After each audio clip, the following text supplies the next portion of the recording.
Okay, there's my dogs. Hello, doggies. Hey, Dr. Bradford here. I just wanted to go through some of your specifications of your paper due this week.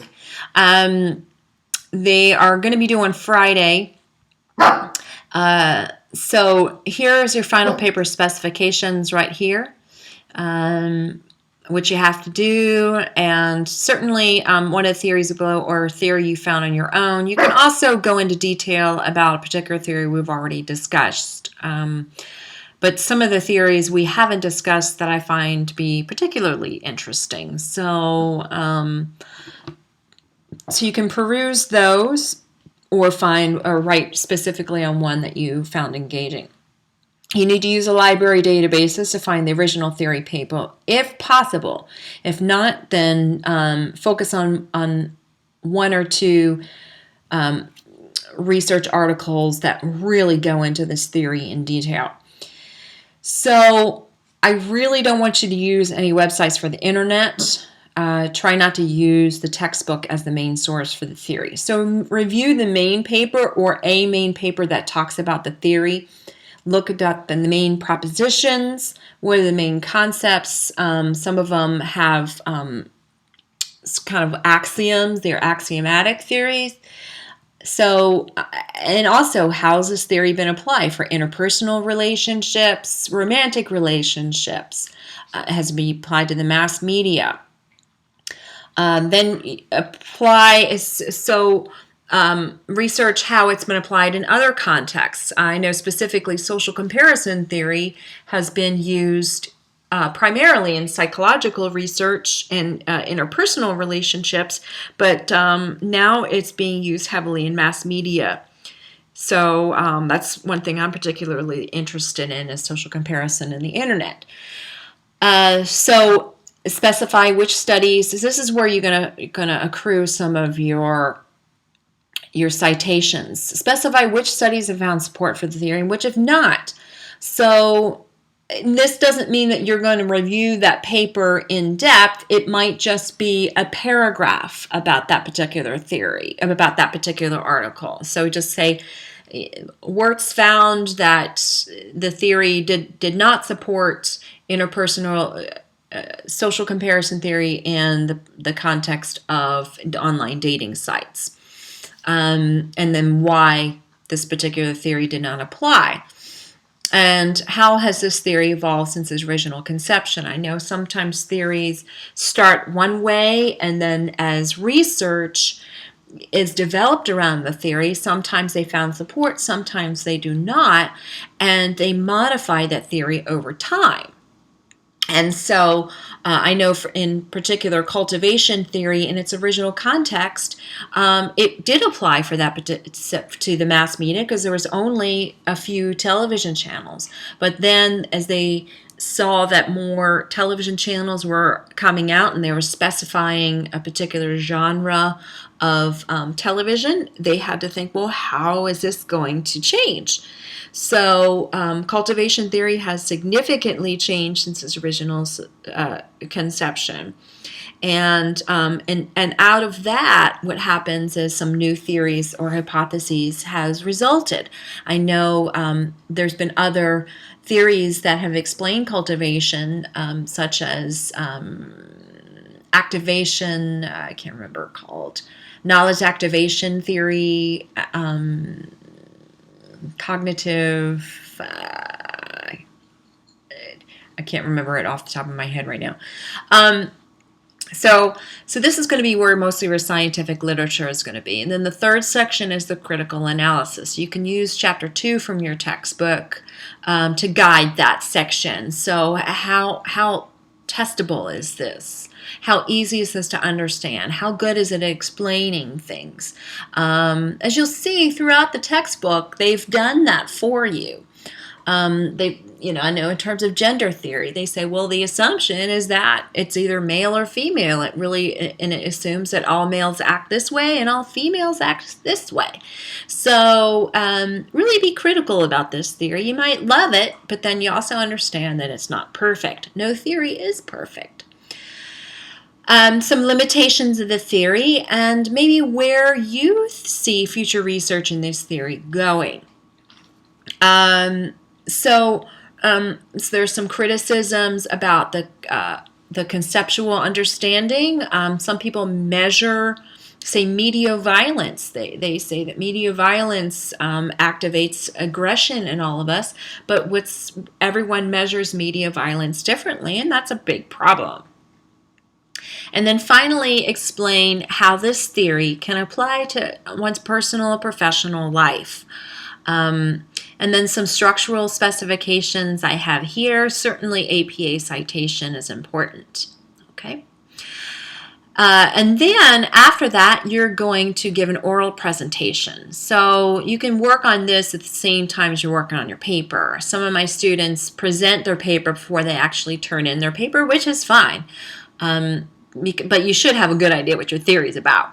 So because this is fulfilling an effective COM-C for general education, this is why we have to put the oral presentation in there. Okay, so if you would like to make an appointment with me this week to record your speech, or if you would like to just do it live for me, that's certainly fine. I already have one student that's coming in on Friday. And that's completely fine. So she's going to come in during her lunch hour and give her speech to a big audience of one. That's fine.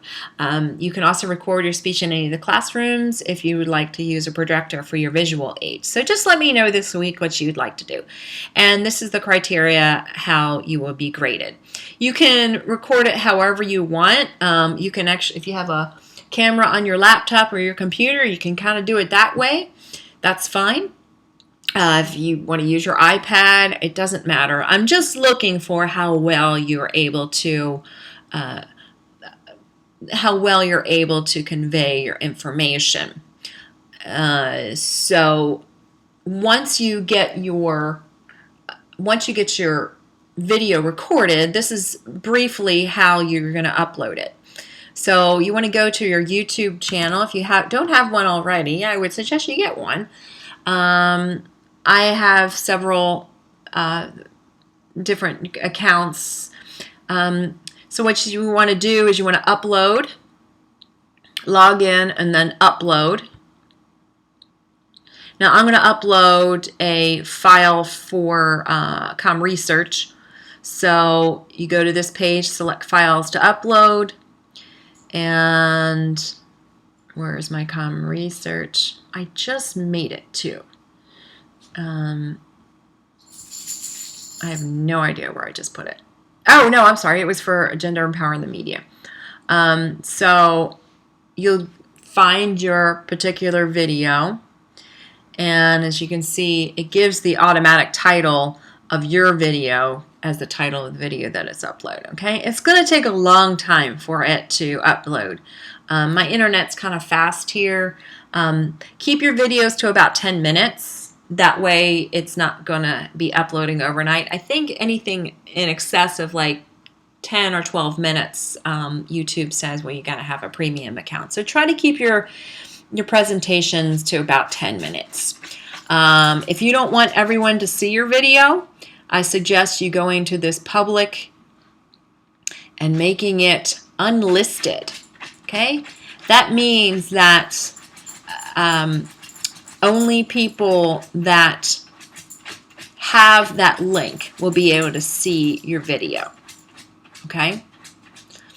And then this is what's going to happen. So I'm going to need to keep this page open while my video uploads. So I'm going to do that, but I'm going to see if I can access my other videos to show you how to embed a video. Actually, I'm going to have one of the funniest Shih Tzu videos. So any video you can embed on the internet. I don't want to watch this Bridge of Spies trailer. So hopefully I can skip this. I run into this during class all the time. Okay, world's funniest videos. Okay, well, I don't think they're funny, but anyway.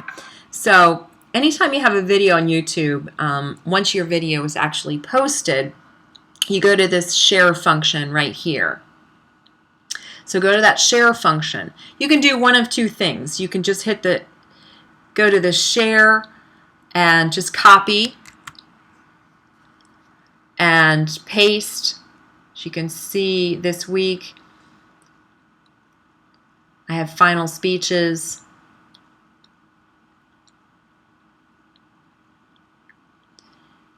And I'm just going to write, here's my Shih Tzu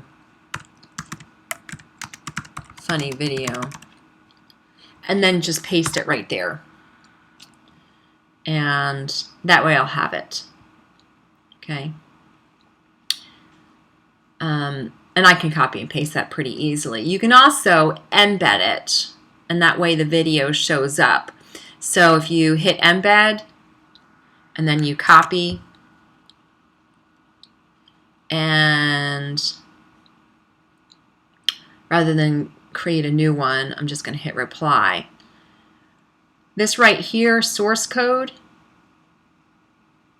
hit that, and then hit paste. Okay, you have to hit that source code right there. All right, so, and then you hit submit,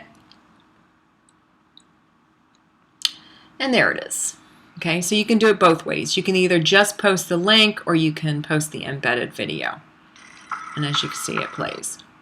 All right, so if you have any questions, don't hesitate to bust me an email. I'll be around all week. I've got a bunch of things going on campus and off campus, but don't hesitate to email. Talk to you soon. Bye.